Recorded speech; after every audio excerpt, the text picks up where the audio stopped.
today we are going to discuss about exercise 15D। Question number 1 start करने से पहले कुछ बेसिक चीज़ समझ लेते हैं। क्वेश्चन नंबर 1 में क्या कह रहा है, a triangle A B C has been enlarge by scale factor 2.5 to the triangle A dash B dash C dash. सबसे पहले हम कुछ बेसिक चीज़ को समझ लेते हैं, पेशेंस के साथ। देखिए आपके पास ट्राइंगल है जो कि बहुत बड़े साइज में ट्राइंगल है, तो ऐसे साइज जो बड़े साइज में ट्राइंगल होते हैं उसको हम कॉपी में ड्रॉ नहीं कर सकते क्योंकि इनका लेंथ काफ़ी होता है, 100 सेंटीमीटर 80 सेंटीमीटर। तो हम क्या करते हैं, इस ट्राइंगल के साइड को रिड्यूस करते हैं। मान लो इस ट्राइंगल को हमको छोटा करना है, तो हम क्या करेंगे, इसके साइड को रिड्यूस करेंगे। मान लो हमने 1000 टाइम्स इसको रिड्यूस किया, तो हम सिंपली 100 से कितना डिवाइड दे देंगे, 100 को डिवाइड दे देंगे 1000 की, क्योंकि 1000 टाइम्स छोटा कर रहे हैं। 80 को किससे डिवाइड करेंगे, 80 को 1000 से, 60 को किससे, 1000 से। तो जब हम साइज छोटा करेंगे तो इनका जो रेशियो होगा, ये साइड जैसे हमने छोटा किया, जैसे 100 divided by 1000 0.1, 80 centimetre divided by 80 divided by 1000 0.08 0.06। तो जो हमने साइज को यहाँ पर छोटा किया, तो इसका जो रेशियो होता है वो तो हमेशा कांस्टेंट रहता है, याद रहेगा। तो अच्छा, कितना टाइम्स हमने इसको छोटा किया, हमने इसको जो छोटा किया कितने टाइम्स किया, इसको हमने 1000 टाइम्स छोटा किया। तो इस केस में स्केल फैक्टर जो होगा हमारा कितना होगा, 1/1000। याद रहेगा, scale factor actually it is denoted by के। अगर 100 टाइम्स छोटा, 100 टाइम्स छोटा कर रहे हैं तो उस केस के में स्केल फैक्टर हो जाएगा 1/100। आप रेशियो देख सकते हैं, जैसे इनका इन दोनों साइड का जो रेशियो दिखिएगा हमेशा कांस्टेंट रहेगा। ई साइड का जो भी रेशियो होगा सेम होगा, जो ई साइड और ई साइड का रेशियो होगा सेम होगा, ई साइड और ई साइड का रेशियो यानी कांस्टेंट रेशियो होगा। ठीक है, ये भी चीज़ क्लियर है, कोई इसमें दिक्कत नहीं। ऊपर वाला जो क्वांटिटी यहाँ पर छोटा, नीचे वाले क्वांटिटी बड़ा है। ठीक है, आप यहाँ पर करके देख सकते हैं, जैसे 0.1 और 100। देखो 0.1/100, देखो पॉइंट उड़ाया 1 0, तो देखो कितना रेशियो, 1/1000। ठीक, वो भी इसमें भी देख सकते हैं, इससे ये साइड और ये साइड कंपेयर करके देख लो, जो 0.08 डिवाइडेड बाय 80, 20 कितना हो गया, 8, 1/1000। तो इनका जो रेशियो होगा वो हमेशा कांस्टेंट होगा। यहाँ देख लो 60/0.6 पॉइंट उड़ा यानी 6, 1/1000। तो देख सकते हैं इसका जो रेशियो है कांस्टेंट है। ठीक है, ये भी चीज़ क्लियर है, कोई दिक्कत नहीं। और ये जो कांस्टेंट रेशियो है, यानी कांस्टेंट रेशियो क्यों, क्योंकि इनका साइड और इनका साइड का रेशियो वही है, इनका साइड का वही रेशियो, इनका साइड का वही रेशियो है, इसलिए कांस्टेंट रेशियो कह रहे हैं। यही कांस्टेंट रेशियो को हम लोग स्केल फैक्टर के नाम से जाने जाते हैं, जिसको हम लोग के से डिनोट करते हैं। चैप्टर को बनाते हैं। ठीक है, कह रहा है a triangle A B C has been enlarge. तो एक ट्राइंगल ए बी सी हमने यहाँ पर ले लिया, अब इस ट्राइंगल को बड़ा किया गया है। तो मान लो इस ट्राइंगल को बड़ा किया गया है, a triangle A B C has been enlarge by scale factor 2.5 दिया हुआ है, बड़ा किया गया है। तो कुछ कंसीडर कर लेते हैं, ए डैश बी डैश और सी डैश। यहाँ पर अगर देखा जाए तो आपको गिवन क्या दिया है, आपको जो स्केल फैक्टर यानी के बराबर दिया हुआ है 2.5, यानी कुल मिलाकर अगर पॉइंट उड़ाएं तो हो जाएगा आपका 25/10 5,552 यानी 5/2, यानी के का ये वैल्यू आपको गिवन है। आपको यहाँ पर एक नंबर में जो कैलकुलेट बोल रहा है कितना, टू कैलकुलेट, आपको बोल रहा है ए बी, आपको ए बी का लेंथ फाइंड करना, जबकि ए डैश बी डैश बराबर 6 सेंटीमीटर दिया हुआ है। दूसरा नंबर आपको बोल रहा है कि सी डैश ए डैश का वैल्यू फाइंड करो, जबकि सी ए बराबर आपको यहाँ पर 4 सेंटीमीटर गिवन है। तो ध्यान रखना, आपको हमने बताया था कि इनका जो रेशियो है, इनका रेशियो आपस में, ये रेशियो क्या है, कांस्टेंट होता है ना। अब ये जो एक्चुअली स्केल फैक्टर यानी के बराबर दिया हुआ जो है, यानी स्केल फैक्टर यानी जो कांस्टेंट रेशियो है वो गिवन है 5/2। यहाँ पर फर्स्ट नंबर हम बनाते हैं, तो सिंपली सबसे पहले हम क्या करेंगे, तो कांस्टेंट बराबर क्या हो जाएगा हमारा, कांस्टेंट गलती से बोलते हैं, स्केल फैक्टर को हम लोग के से डिनोट करते हैं। तो के बराबर क्या है हमारा, 5/2। तो यहाँ पर 5 बड़ा है और 2 छोटा है, तो बड़े वाले साइड को इधर ले लेंगे, ए डैश बी डैश बाय, और 2 छोटा है तो ए डैश बी डैश, छोटे वाले साइड 2 छोटा है ना तो नीचे छोटे वाले साइड लिखेंगे कौन सा, ए बी। इसी ट्रायंगल को इनलार्ज किया गया ना, तो ए डैश बाय ए बी बराबर हो गया 5/2। अब ए डैश बी डैश का वैल्यू यहाँ पर दिया हुआ है 6 बाय ए बी का तो वैल्यू मेरे को निकालना है बाय 5/2, यानी कि 5 ए बी बराबर 12, तो ए बी बराबर हो जाएगा 2 पॉइंट कितना हो जाएगा 4 सेंटीमीटर। तो ये पहला नंबर इजी वे में हो गया हमारा। अरे समझे नहीं, ये जो स्केल फैक्टर होगा यही ये साइड और ये साइड का रेशियो होगा ना, स्केल फैक्टर ये साइड का जो रेशियो है वही तो स्केल फैक्टर कहला रहा है। तो ये लिख दिया हमने A dash B dash by A B इस के जगह, समझे। दूसरा नंबर बनाते हैं हम लोग। दूसरा नंबर बोला सी डैश ए डैश निकालना है, सी ए बराबर दिया हुआ है, कितना दिया हुआ है, तो सबसे पहले के बराबर कितना गिवन है मेरे को 5/2 कांस्टेंट, ऊपर बड़ा है नीचे छोटा है, तो हम बड़ा वाला साइड को पहले लिखेंगे, कितना है सी डैश ए डैश, तो हम ये चीज़ पहले लिख लेते हैं, तो C dash A dash by फिर सी ए लिखेंगे बराबर 5/2। तो सी डैश ए डैश कितना है यहाँ पर देखा जाए तो सी डैश ए डैश तो मेरे को फाइंड करना है, सी ए कितना है 4 है बराबर 5/2। यहाँ हो जाएगा सी डैश ए डैश बराबर हो जाएगा 5 × 4/2, इट मीन्स 2 दूना 4, C dash A dash will be 10 centimetre. Clear, ये इसका आंसर हो गया। सेकंड नंबर क्वेश्चन कह रहा है एक ट्रायंगल एल एम एन है, हैज़ बिन रिड्यूस, तो ये ट्रायंगल एल एम एन है और इस ट्रायंगल को रिड्यूस किया गया है बाय स्केल फैक्टर 0.2, मतलब रिड्यूस किया गया है। एल डैश एम डैश और एन डैश, स्केल फैक्टर यानी के बराबर देखा जाए तो 0.8 विच इज़ ऑलरेडी गिवन, यानी कि पॉइंट उड़ाएंगे तो यहाँ पर 8/10 इट मीन्स 4/5, तो 4/5 which is given in your question, and we have to find actually first question which is I have to find m dash n dash, m n का value दिया हुआ है 8 सेंटीमीटर। दूसरा number दिया हुआ है L dash M dash बराबर 5.4 centimetre. तो ध्यान रखना यहाँ पर सबसे पहले फर्स्ट क्वेश्चन बता रहे हैं के बराबर कितना गिवन है 4/5, ऊपर छोटा है नीचे बड़ा है, तो छोटे वाले साइड लिखते हैं, छोटा वाला साइड क्या है एल डैश एम डैश, यहाँ पर एक्चुअली निकालने क्या बोला है एम डैश एन डैश निकालना है, एम एन और एम डैश एन डैश, तो यहाँ पर छोटा है ना 4, तो एम डैश एन डैश ऊपर लिखेंगे और नीचे बड़ा है तो एम एन लिखेंगे बराबर 4/5। यहाँ पर एम डैश एन डैश निकालना है मेरे को, इसका लेंथ एम एन का 8 दिया हुआ है 4/5, एम डैश एन डैश बराबर हो जाएगा 4/5 × 8, यानी M dash N dash will be 32/5, M dash N dash बराबर हो जाएगा 32, 5 छक्के 30, 2 0 26.4 सेंटीमीटर। फर्स्ट नंबर बन गया।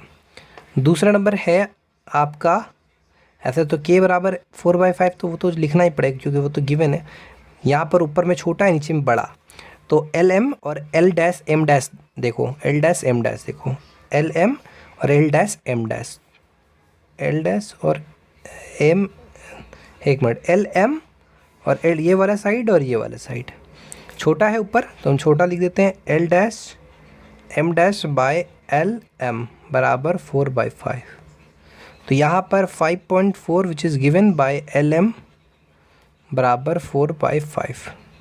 ठीक, पॉइंट उड़ाएं, यहाँ पर एक 0 बैठा दिए तो हो जाएगा हमारा एल एम बराबर 5 4 20, एल एम बराबर हो गया 4 छक्के 4 5 4 7 28 हो जाएगा ना, 4 6 चौके 24, 25 26 27 30 बचेगा। तो 4 7 28 और 2 जो 2 नंबर इस हमारा कंप्लीट होता है। तो चलिए स्टार्ट करते हैं इस क्वेश्चन नंबर 3 को। सबसे पहले हम ABC एक ट्राइंगल ड्रॉ करते हैं। ठीक है, ये हमने ABC ट्राइंगल ड्रॉ कर लिया। ये आपका सेंटर ऑफ इनलार्जमेंट है। ठीक है, इसको यहाँ से इस पॉइंट को यहाँ से इस वर्टेक्स से एक लाइन ड्रॉ करना है। ये वर्टेक्स से ये लाइन और ये जो सेंटर ऑफ इनलार्जमेंट है यहाँ से आपको एक्सटेंड करना है। फिर यहाँ से एक लाइन ड्रॉ करना है सेंटर ऑफ इनलार्जमेंट को, और ये वर्टेक्स बी से पास करेगा वो लाइन। फिर यहाँ से, ठीक है, इस तरीके से ड्रॉ करना है। उसके बाद ये आपको इस लाइन को ड्रॉ कर देना है और यहाँ से इसको ड्रॉ कर देना है। ठीक है, यहाँ से इसको ड्रॉ कर लेता है। ये इस ट्रायंगल को बड़ा किया गया है, इसका नाम दे सकते हैं आप A डैश B डैश और C डैश। क्लियर? ध्यान रहे यहाँ पर स्केल फैक्टर दिया हुआ है। स्केल फैक्टर जो है यानी कि K बराबर आपको यहाँ पर दिया हुआ 3 को देख सकते हैं 3/1 यानी 3:1, क्योंकि स्केल फैक्टर तो हमारा रेशियो में ही रहेगा 3:1। ये चीज़ गिवन है, ये आपका गिवन है। पेन अच्छा सही से चल रहा नहीं एक्चुअली। फर्स्ट पार्ट जो आपको निकालना है A dash B dash if AB बराबर 4 सेंटीमीटर। ठीक है, तो फर्स्ट पार्ट बनाते हैं। कैसे निकालेंगे? तो ध्यान रखना यहाँ पर AB है और इस AB साइड को बड़ा किया गया है। ये क्या है? हमारा बड़ा side A dash B dash. तो यहाँ पर अगर देखा जाए तो K बराबर हमारा दिया हुआ 3/1। K यानी स्केल फैक्टर 3/1 हो गया। तो स्केल फैक्टर मतलब क्या हो गया हमारा, ये जो साइड AB है और A डैश B डैश का इसका रेशियो। तो यहाँ पर ध्यान रखिएगा 3 ऊपर में बड़ा है और नीचे में छोटा है, तो बड़े वाले साइड को पहले लिखेंगे यानी A dash B dash, A dash B dash by, और छोटे वाले साइड AB बराबर 3/1। अब A डैश B डैश तो निकालना है और AB बराबर 4 दिया हुआ है, तो A dash B dash by 4 बराबर 3 लिखो या 3/1 लिखो, बात तो बराबर है। A डैश B डैश बराबर हो गया 4 × 3 यानी 12 सेंटीमीटर। ये इसका आंसर हो गया। आगे हम दूसरा नंबर बनाते हैं। पेन में कुछ प्रॉब्लम हो गया जिससे कि ये सही से चल रहा है। BC का वैल्यू निकालना है, जबकि B डैश C डैश का वैल्यू कितना दिया? 15 दिया हुआ है। तो आपको पता है K बराबर क्या है। इस पेन को हम फेंक के आते हैं, बाल्टी में फेंकेंगे, ये दोबारा नज़र नहीं आना चाहिए ये पेन। तो चलिए यहाँ पर इसको बनाते हैं। देखा जाए तो ऊपर वाला क्वांटिटी बड़ा है, तो हम क्या लिखेंगे यहाँ पर BC और B डैश C। तो BC कौन सा है? ये BC और ये B डैश C। तो हम सबसे पहले B डैश C को ऊपर लिखेंगे क्योंकि बड़ा है, ऊपर ज़्यादा वैल्यू है, इसलिए B डैश C डैश के ऊपर लिखेंगे और नीचे BC लिखेंगे बराबर 3/1। ध्यान रखना यहाँ पर BC निकालना है। B डैश C डैश का कितना वैल्यू? 15 बाय BC बराबर 3/1। तो यहाँ पर हो जाएगा BC बराबर 15/3 यानी हो जाएगा BC का जो वैल्यू होगा that will be 5 centimetre. Clear? कि OA का वैल्यू आपको निकालना है, जबकि OA डैश वो आपको 6 सेंटीमीटर हो गया है। तो थर्ड नंबर का हम सॉल्यूशन करते हैं। तो यहाँ पर हम ऑलरेडी जानते हैं कि स्केल फैक्टर यानी K बराबर दिया हुआ है 3, तो सिंपली 3/1 लिख सकते हैं हम।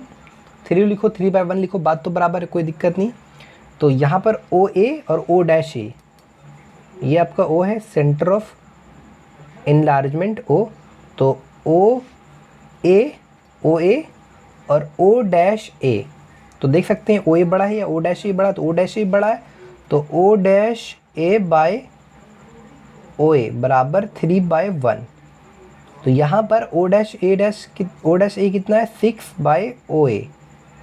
तो यहाँ पर 3/1, 3 2 जा 6 यानी OA बराबर हो गया 2 सेंटीमीटर। ये आंसर हो गया। है ओ सी डैश आपको निकालना है और ओ सी बराबर 21 सेंटीमीटर। तो चौथा नंबर का हम सॉल्यूशन करते हैं। तो यहाँ पर देखा जाए तो के बराबर कितना है 3/1, यानी स्केल फैक्टर आपका 3/1। तो यहाँ पर ओ सी और ओ सी डैश है, ओ सी और ओ डैश सी, ओ सी और ओ सी डैश। बड़ा वाला कौन सा है ओ सी डैश और छोटा साइड ओ सी है। यहाँ पर ऊपर में बड़ा क्वांटिटी नीचे में छोटा, तो हम क्या करेंगे ओ सी डैश ऊपर लिखेंगे और ओ सी नीचे लिखेंगे बाय 3/1, यानी 3/1 मतलब 3। तो ओ सी डैश बराबर हो जाएगा कितना हो जाएगा यहाँ पर सिंपली 21 बराबर 3, इसका वैल्यू 21 गिवन था। तो ओ सी डैश बराबर हो जाएगा 3 का 3, 3 दूना 6, 63 सेंटीमीटर। ये हो गया आपका ओ सी डैश का वैल्यू। ठीक है, कोई दिक्कत, नो प्रॉब्लम। आगे हमारा बोल रहा है कि ओ बी डैश और ओ बी, इसका आपको वैल्यू फाइंड करना है। ठीक है, O B dash divided by O B. तो देखा जाए तो के बराबर कितना हो रहा है 3/1।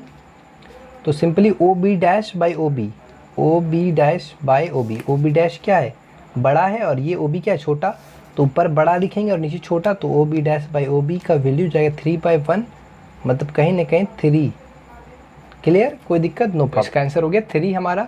दूसरा नंबर है C dash A dash by C A. तो इसका भी जो वैल्यू होगा C dash A dash divided by C A. इसका भी वैल्यू क्या आएगा आपका, जैसे के बराबर क्या हो रहा है हमारा 3/1, यही ना है स्केलर फैक्टर। तो बड़ा क्वांटिटी ऊपर बड़ा कौन सा है सी डैश ए हो है या सी ए है, तो सी ए है, सी डैश ए डैश है तो ऊपर लिख दिया और नीचे यहाँ पर सी ए बराबर 3/1, यानी इसका भी आंसर 3 सेंटीमीटर ही होगा। ठीक है, सेंटीमीटर नहीं लिखो, ठीक है 3। कह रहा है a model of an aeroplane is made to a scale of 1:400। Calculate, आगे अगर क्वेश्चन पढ़ेंगे तो calculate the length in centimetre of the model if the length of the aeroplane is 40 metre. देखो एक तो मॉडल में जो भी एरोप्लेन का मॉडल, एक तो रियल में जो एरोप्लेन का जो साइज होता है वो बड़ा होता है, लेकिन जो उसको मॉडल में उतारा जाता है वो छोटा साइज का होता है। ठीक है, a model of an aeroplane is made to scale, उसका जो स्केल फैक्टर यानी उसका जो के बराबर है, तो एक्चुअली यहाँ पर के बराबर दिया 1:400, यानी ऊपर क्या है, ऊपर आपका छोटा क्वांटिटी और नीचे बड़ा क्वांटिटी है। तो ऊपर वो जो हो रहा है वो क्या है लेंथ ऑन द मैप, यानी मैप में जो लेंथ होता जो साइज होता है वो छोटा होता है, लेकिन जो रियल में इमेज होता है उसका बड़ा होता है। जैसे एरोप्लेन का अगर रियल में इमेज देखा जाए तो बहुत बड़ा है, ठीक है, उसको लेकिन मैप में हम उतारते हैं तो छोटा साइज में उतारते हैं। तो एक तरह से आप बोल सकते हैं कि स्केल फैक्टर बराबर कह सकते हैं कि length on the map divided by actual length. ठीक है, क्योंकि ऊपर क्या है छोटा क्वांटिटी और नीचे बड़ा क्वांटिटी, इसलिए यहाँ एक्चुअल लेंथ बड़ा क्वांटिटी और ये छोटा क्वांटिटी। ठीक है, मैप में तो छोटा साइज का होगा और एक्चुअल तो उसका बड़ा है ना। आगे इस क्वेश्चन को पढ़कर आप बना सकते हैं। चलिए हम बनाते हैं क्वेश्चन। तो चलिए क्वेश्चन नंबर 4 बनाते हैं। सबसे पहले देखा जाए तो स्केल फैक्टर आपको दिया हुआ है, स्केल फैक्टर यानी के बराबर आपको दिया है 1:400, मतलब कहीं ना कहीं 1/400। उसके बाद आपको यहाँ पर जो कैलकुलेट करना है, ये चीज़ तो गिवन है, टू कैलकुलेट जो करना है aeroplane if length of 16 centimetre. ठीक है, तो पहला नंबर बनाते हैं length of the model if the length of the aeroplane is 40 metre. ठीक है, कोई दिक्कत, नो प्रॉब्लम। सबसे पहले देखते हैं कि स्केल फैक्टर यानी के बराबर कितना दिया, तो 1/400 दिया हुआ है। ऊपर में छोटा क्वांटिटी नीचे में बड़ा क्वांटिटी है, तो यहाँ पर के बराबर क्या होगा, इस के जगह लिख सकते हैं length of the model divided by length of the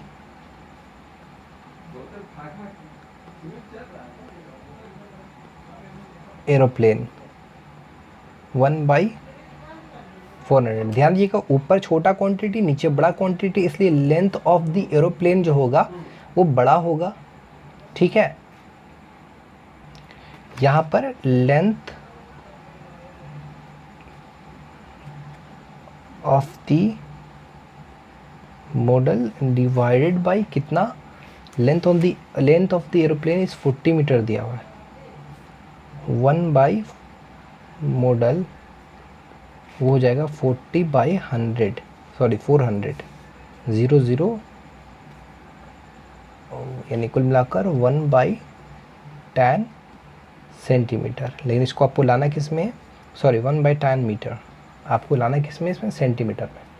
तो आप क्या करोगे, 100 से मल्टीप्लाई करोगे, तो 1/10 इंटू 100 ये हो जाएगा सेंटीमीटर, 00 कैंसिल, तो ये हो गया 10 सेंटीमीटर। ये आपका आंसर हो गया। ठीक है, कोई दिक्कत नहीं, ये फर्स्ट पार्ट आपका कंप्लीट होता है। दूसरा नंबर बोला है हमको यहाँ पर length of the aeroplane if the length of its model is 16 centimetre.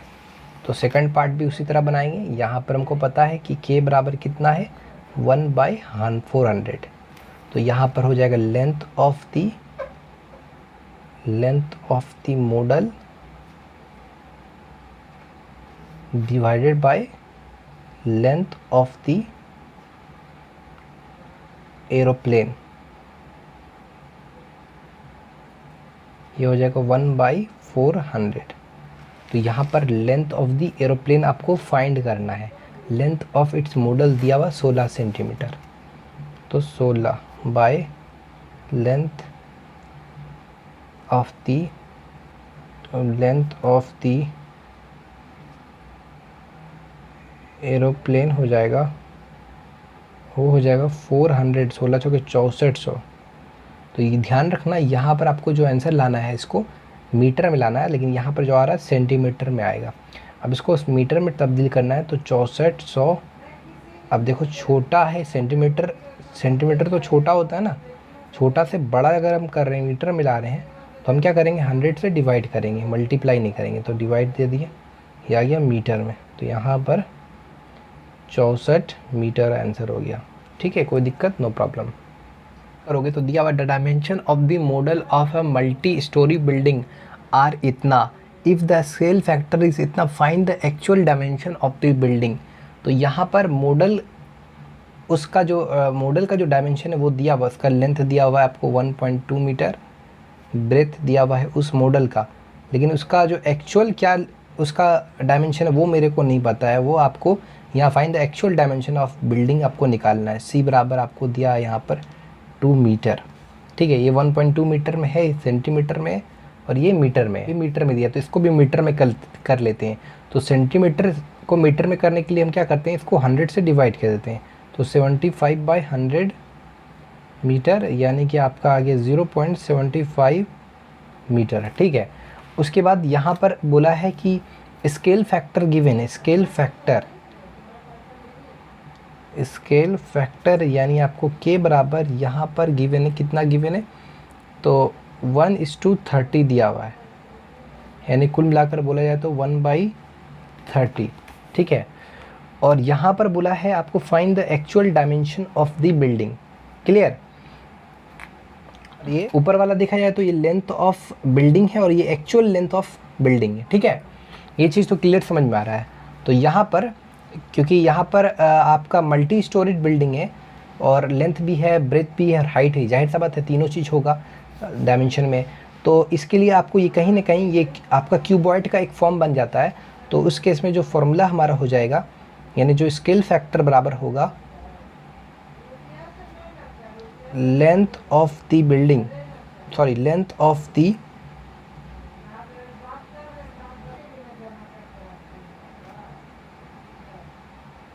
Building. ध्यान रहे यहाँ पर हमको यहाँ पर डायमेंशन निकालना है, यानी एक्चुअल आपको यहाँ पर find the actual dimension of the building निकालना है। इसका मतलब कि लेंथ ऑफ द बिल्डिंग भी निकालना है, ब्रेथ भी निकालना है और हाइट भी निकालना है।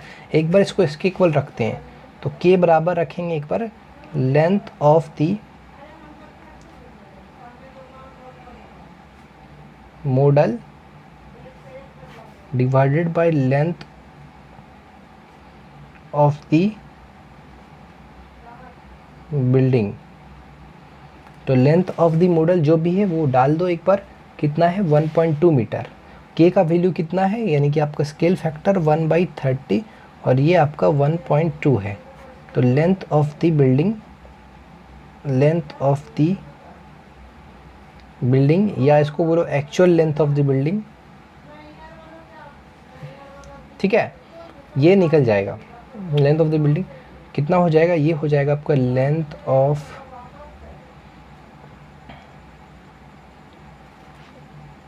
The building 30 × 12, 12 × 36, 360